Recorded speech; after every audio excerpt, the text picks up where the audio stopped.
Olá, sejam bem-vindos ao Suinocultura Faixa Preta. Eu sou a Inês Andretta e hoje nós estamos recebendo o Darley Velasque Nogueira.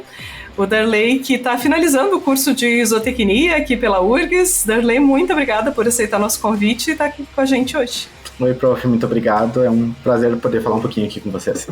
Darley, a gente te convidou, te chamou aqui porque a gente viu a sua apresentação no Congresso da Abraves, né, de um trabalho que foi desenvolvido por você, pela equipe, e que trata da temática da vitalidade dos leitões no nascimento. Você pode contar um pouquinho para a gente o que é essa vitalidade, qual que é a importância dessas avaliações? Então, prof, hoje em dia, os parâmetros de vitalidade eles são amplamente estudados e é de conhecimento muito para a questão da saúde humana. Ou seja, quando uma criança nasce, tem uma série de fatores que os médicos levam em conta para saber o status de saúde da criança, questões para que assim esses parâmetros eles consigam prever o que aconteceu na vida intrauterina e os impactos que esses parâmetros eles podem levar na criança após o nascimento, né? E com relação aos animais, ele é estudado, esses parâmetros. Então, por exemplo, ruptura de cordão, oxigenação do animal logo após o nascimento, a presença de mecônio, glicose, por exemplo, são parâmetros que eles são avaliados e te dão um feedback de como estava a saúde do animal ali na fase intrauterina e, consequentemente, como o animal vai desempenhar todo o seu potencial genético depois do nascimento, né? Só que esses parâmetros, eles são sempre analisados de forma isolada, ou só glicose, ou só oxigenação, ou só ruptura de cordão, por exemplo, mas a interação entre eles ainda não é muito bem entendida. E na produção de suínos, ela é quase que inexistente. Então, o grupo, ele diagnosticou essa falta de informação com relação a esses parâmetros de vitalidade e a ideia foi tentar entender quais eram os parâmetros que afetavam na vitalidade do leitão e também no consumo de colostro, né? Porque a gente entende que o colostro, ele é a fonte única da imunidade, né, do animal, visto que nos suínos a passagem é de forma passiva, né? Ou seja, passa da mãe pro recém-nascido. Então, se o animal ele apresenta uma boa vitalidade com relação a esses parâmetros, ele vai desempenhar sua vida produtiva de forma muito melhor, né? Então ele vai poder expressar o seu máximo potencial genético, comparado com os animais que, por exemplo, não puderam consumir a quantidade de colostro que é necessário, né? Então ele não vai consumir esse alimento e, consequentemente, vai ter um impacto negativo durante toda a vida de produção dele. Muito legal. É o APGAR, né, dos bebês. Eu lembro quando o Pedro nasceu, eu fui lá olhar a notinha que ele tinha tirado no APGAR. Muito legal. E assim, nos bebês, né, existe esse protocolo já fixo, assim, do que olhar, dos scores, né, dos bebês humanos. E nos bebês porquinhos, como vocês fizeram essas avaliações? Primeiro, assim, né, quais avaliações vocês fizeram? E elas foram feitas logo depois do parto? Em quantas fêmeas ou quantos leitões vocês estudaram para esse trabalho que foi apresentado na Abraves? Então, a nossa unidade experimental foi a leitegada, né, da fêmea. Então, a gente, logo após o nascimento, a gente verificou alguns parâmetros. Por exemplo, a ruptura de cordão, ou seja, se o cordão está íntegro logo após o nascimento, ou se não está. A presença de mecônio também, que é um fator determinante na saúde intrauterina do animal e impacta diretamente, né, na vida do animal após o nascimento. A oxigenação dele, né, que a gente consegue mensurar também, a frequência cardíaca, a temperatura retal e a glicose.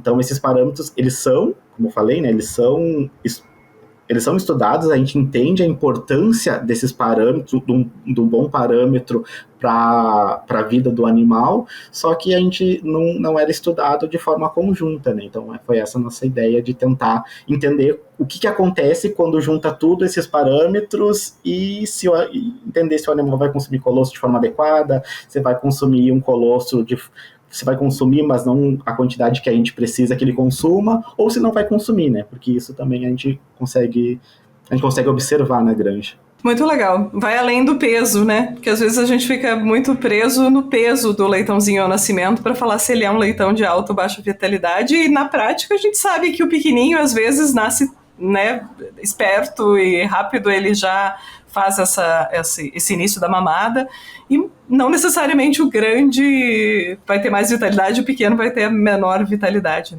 Pode acontecer essa correlação, mas ela não é uma regra fixa.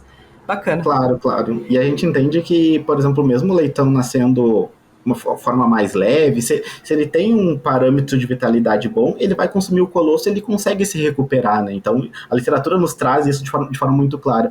Mas, claro, se o animal não consumir o colostro, vai penalizar ele pro resto da vida de produção, né? Então... Legal. E aí, como é que foram os resultados? Eu já vi a tua apresentação, né? Mas conta pra gente aqui quais foram essas variáveis, né, que vocês estudaram, essas que você comentou logo depois do nascimento do leitão, quais delas estavam mais associadas à sobrevivência desses leitões e ao consumo de colostro também? Então, o primeiro parâmetro que a gente conseguiu observar que houve diferença é na ruptura do cordão umbilical. Então, a ruptura do cordão umbilical, ele impacta negativamente no animal por diversos fatores, né? Pode ser por um parto de forma que demorou para ocorrer. A literatura também nos mostra que a indução ao parto impacta diretamente na qualidade do cordão umbilical e, consequentemente, na possível ruptura, né? E o cordão umbilical ali, nos momentos antes do nascimento, ele é a fonte principal de oxigênio do animal. Então, se houver uma ruptura, ele vai nascer um animal, ele não vai receber o oxigênio de forma como é esperado, e vai, consequentemente, penalizar esse animal porque ele vai nascer mais letárgico. Ele, no momento que nasceu, ele pode ser que, se não tiver um técnico que ajude ele a respirar, se precisar que faça massagem nesse animal, ele vai ser penalizado porque ele não vai conseguir consumir o colostro adequado, visto que está vindo dos outros irmãos, né? Ali podem ser animais que já são mais ágeis, que não teve esse problema. E então a gente conseguiu verificar, esse foi um dos primeiros parâmetros que nós conseguimos detectar. Outros parâmetros também que nós vimos foi a temperatura retal. Então, de novo, né, o animal com uma temperatura retal adequada, ele é um animal mais ativo, ele é um animal que consegue entender que ele nasceu, que ele precisa procurar o teto da mãe, né, para consumir esse primeiro alimento. Só que os leitões que nasceram, que tiveram uma temperatura mais baixa, eles não, o que aconteceu? Eles não foram à procura do teto da porca. E isso também está associado porque ele tá hipotérmico, né? Então, quando o animal nasce com uma temperatura retal abaixo do que a gente espera, esse animal ele vai pegar toda a energia que ele tem para regular essa temperatura, né? E, em vez de ele ir à procura do teto da porca para consumir esse colostro, ele vai pegar essa energia para tentar regular a temperatura. Então, consequentemente, de forma lógica, né, ele não vai procurar o teto da mãe, e possivelmente pode ser que ele perca esse momento que é crucial para a saúde dele, né? Então, esse foi um parâmetro também.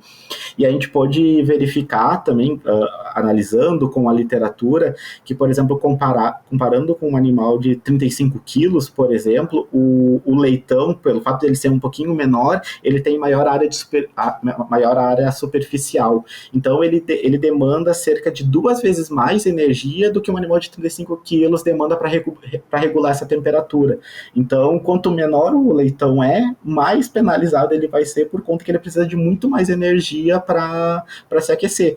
E se for um animal menor, consequentemente vai ser um animal com pouca energia, com pouca movimentação. Então a gente entende que ele vai ser penalizado nesse quesito. Excelente. Então, ruptura de cordão e temperatura retal foram as respostas, né, as variáveis que a gente, né, foi encontrado uma relação maior aí. Bacana, Dan. Eu acho que é muito interessante isso, né? Mais uma ferramenta. A gente sabe que na granja, no dia a dia, nem sempre o tempo permite que a gente faça uma avaliação dessas em todos os animais, assim como fazem nos bebês humanos no nascimento. Mas dentro de experimentação, por exemplo, né, essas são respostas interessantes para serem incluídas nos protocolos, eu imagino, né? A gente sabe que algumas práticas de manejo, aditivos até, ingredientes, enfim, podem afetar ali a dinâmica do parto, né?